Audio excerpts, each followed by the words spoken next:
दोस्तों पिछले 1 से 1.5 महीने में भारत की इकोनॉमी ने एक से बढ़कर एक नए रिकॉर्ड कायम किए हैं और पिछले सभी रिकॉर्ड भारत की अर्थव्यवस्था ने तोड़े हैं। वहीं पर आज जो खबर निकलकर सामने आई उसने सभी को हैरान कर दिया है, क्योंकि भारत ने एक और देश को पीछे छोड़ते हुए एक नया मुकाम हासिल कर लिया है। बात चाहे जीडीपी की हो या फॉरेक्स रिजर्व की, भारत लगातार तेजी से ग्रो कर रहा है और भारत इस समय दुनिया का फास्टेस्ट ग्रोइंग नेशन भी है। जानेंगे इस खबर के बारे में डिटेल में, इसलिए वीडियो को अंत तक जरूर देखिएगा। साथ ही किस तरह से 45% की गिरावट चीनी सामानों पर भारत लेकर आया है, इसके ऊपर भी बात करेंगे, जिसने चीन की अर्थव्यवस्था पर बड़ी चोट की है। दोनों ही खबर काफी इंटरेस्टिंग है, इसीलिए वीडियो को अंत तक जरूर देखिएगा। तो चलिए शुरू करते हैं इस वीडियो को। और हाँ, अगर आपको वर्ल्ड अफेयर्स से जुड़ी ऐसी वीडियो में इंटरेस्ट है तो नीचे दिए गए सब्सक्राइब बटन को जरूर दबा लें, जिससे हमारी डेली वीडियो आप तक सबसे पहले पहुंच सके। दरअसल दोस्तों, भारत का नेशनल स्टॉक एक्सचेंज जो कि 8वें नंबर पर था, अब वो 7वें नंबर पर आ चुका है। 2023 में हांगकांग का स्टॉक एक्सचेंज तेजी से गिरा है। हांगकांग के स्टॉक एक्सचेंज में करीबन 17% डिक्लाइन देखने को मिला। वहीं भारत का स्टॉक एक्सचेंज 15% से ग्रो कर रहा था, जिसकी वजह से भारत के नेशनल स्टॉक एक्सचेंज की मार्केट वैल्यूएशन $3.98 ट्रिलियन पहुंच गई और अब भारत 7वां सबसे बड़ा स्टॉक मार्केट होल्ड कर रहा है। दोस्तों, किसी भी देश की मार्केट वैल्यूएशन कैलकुलेट करने के लिए सबसे पहले कंपनी का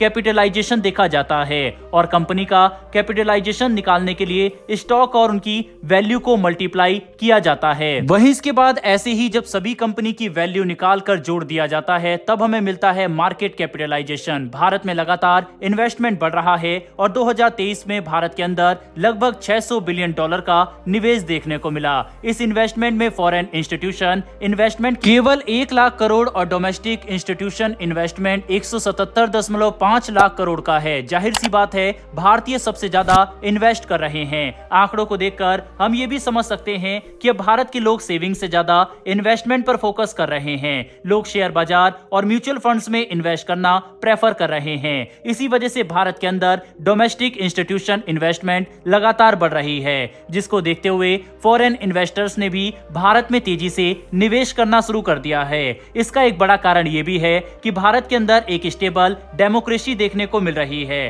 भाजपा के इलेक्शन जीतने के बाद ही भारत में तेजी से निवेश बढ़ा। चुनाव के नतीजे देखने के बाद लोगों को कहीं ना कहीं लग रहा है कि आगे भी यही सरकार आ सकती है, जिसकी वजह से पॉलिटिकल स्टेबिलिटी हो जाएगी और इसका सीधा प्रभाव मार्केट पर पड़ेगा और मार्केट भी स्टेबल रहेगा। इसी वजह से फॉरेन इन्वेस्टर्स भारत में तेजी से निवेश कर रहे हैं। हालांकि दोस्तों, निवेश के लिए चीन एक बहुत बड़ा मार्केट है, लेकिन अपनी ही खुद की नीतियों की वजह से चीन आज पिछड़ता जा रहा है। भारत के लिए गड्ढा खोदने निकला चीन आज अपने ही खोदे हुए गड्ढे में गिरता हुआ नजर आ रहा है। इस वक्त चीन की अर्थव्यवस्था लगातार गिरती जा रही है।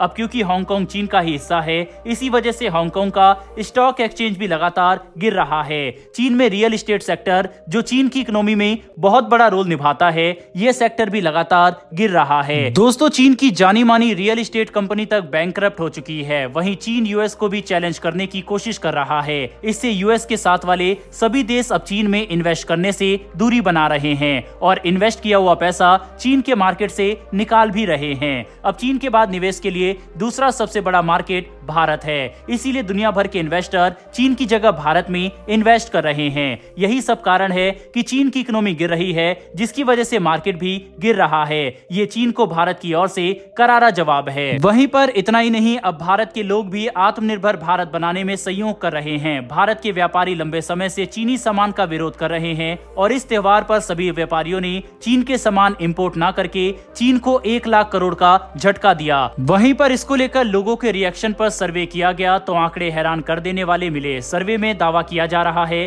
कि अब भारत के लोग भी चीनी सामान से दूरियां बना रहे हैं। सर्वे के मुताबिक बीते 1 साल में करीब 45% लोगों ने चीनी प्रोडक्ट खरीदने से परहेज किया, लेकिन फिर भी चीनी प्रोडक्ट की बिक्री भारत में सबसे ज्यादा हुई। इसके पीछे कारण है बहुत सी चीनी प्रोडक्ट की मैन्युफैक्चरिंग भारत में हो रही है, तो लोग सोच रहे हैं कि ये भारत के ही प्रोडक्ट है। इसके अलावा चीनी प्रोडक्ट भारतीयों को बहुत सस्ते लगते हैं, इसकी वजह से भी लोग मेड इन चाइना प्रोडक्ट खरीदते हैं। वहीं इस सर्वे में ये भी सामने आया कि 84% लोग अपने फोन में एक भी चीनी ऐप नहीं रखते। वहीं 83% लोगों ने मौजूदा जियोपॉलिटिकल हालातों को देखते हुए चीनी प्रोडक्ट को खरीदना बंद कर दिया। दोस्तों, इससे एक बात तो साफ है कि आने वाले समय में चीन का महत्व भारत में बहुत कम हो जाएगा। लोग भी अब जागरूक हो रहे हैं और चीन के मंसूबे को भली भांति समझ चुके हैं। हैं। बड़ी बड़ी ग्लोबल कंपनियां तक चीन को छोड़ भारत के साथ हाथ मिला रही है।